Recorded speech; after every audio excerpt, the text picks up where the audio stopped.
How's it going tonight, folks? I'm Alex Ayers. I am a mentally unstable 22-year-old film student. On Thursdays, I like to go down to North Front Street in downtown Wilmington and perform stand-up to crowds of drunk people. How's it going tonight, folks? For those of you who it's your first time, glad to know you survived the weather. Oh man, that storm was bipolar this weekend, wasn't it? 1 minute it's completely sunny, not a cloud in the sky. Next minute, sky opens up like a sorority girl at a rock concert. My style of humor, it seems, comes from a lot of, I'm either talking about a very extreme sort of event going on, or I'm pretty much giving a spin on a story that happened to me throughout the week. I started actually performing stand-up when I moved down here. I needed a hobby that got me out of the house and off campus. So I've been having a long-ass week because I'm a film student, so the only time I get work is when someone says, hey, can you help me with this movie? Yes, please, give me something to do. And it almost seems like that's the norm. Like, everybody has something these days. Everyone's got a label on their head. Like, okay, I'm autistic. I'm high functioning in that regard, but it's a label that does kind of limit me a bit. I've been diagnosed since I was a little kid, and for a while I didn't exactly understand what made me different, but as time progressed and I got older, I realized people did treat me a lot differently, like throughout middle school and high school because of it. People really look down on you if they think you're different, obviously. Like, when you're on the autism spectrum, most people, if they don't understand it, will just group you in a very low level. Like, a lot of people will think you're really stupid. People just think you are the slowest person just because, and that they don't think you're going to understand otherwise, so they have to talk slowly to you.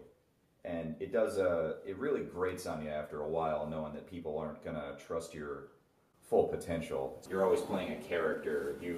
You're always putting on this face for everybody around, because what you think your life is about entertaining the masses and whoever is just there to listen. In all seriousness, you ever have a conversation with your friends and they say, you know, if I could go back in time, I would go back and kill Hitler. Okay, all right, but why kill him? Why do you have to go to the extreme level, right? Why can't you just go back in time and compliment his damn paintings? Performing stand-up is much cheaper than therapy, if you know what I mean. Like, it's free to go to open mic night. Anyone can sign up. You can go up and say, hey, this shit's happening. Hey, this shit's unfair. Or like, I can make a joke right now saying, sometimes it's hard for me to get out of bed in the morning. And like, I set my alarm for 6:30 a.m. just so I can have an hour to just stare up at the ceiling and go, do I really want to do this shit right now? Like, what are the pros and cons of today if I don't get out of bed and I just roll back over? Do you think you're going to continue doing comedy for the rest of your life? Probably on and off. Like, I don't, obviously, as much as I can perform comedy, I surprisingly have difficulty actually writing comedy.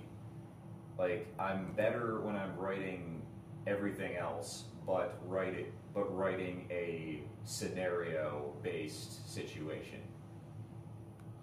Like, I cannot see myself writing a sitcom. I could probably write a sketch show because they don't have to go on very long. You can just write something for like 5 minutes and boom, it's done. Cool. And you can write those at your own pace. All right, cut. He keeps telling me, Alex, you have lived in North Carolina for a long time. Why don't you own a gun yet? I'm a broke college student. You think I can afford a gun? That's not an excuse, man. That is not an excuse. I don't live in Texas, all right? I can't just go to the liquor store and say, hey, can I get a bottle of Maker's Mark? All right, you get a free gun with it. You look like you need it. Oh, gee, thanks, lady, who clearly hasn't been laid since Obama got elected. Thank you. Have a good night, guys. And Satan.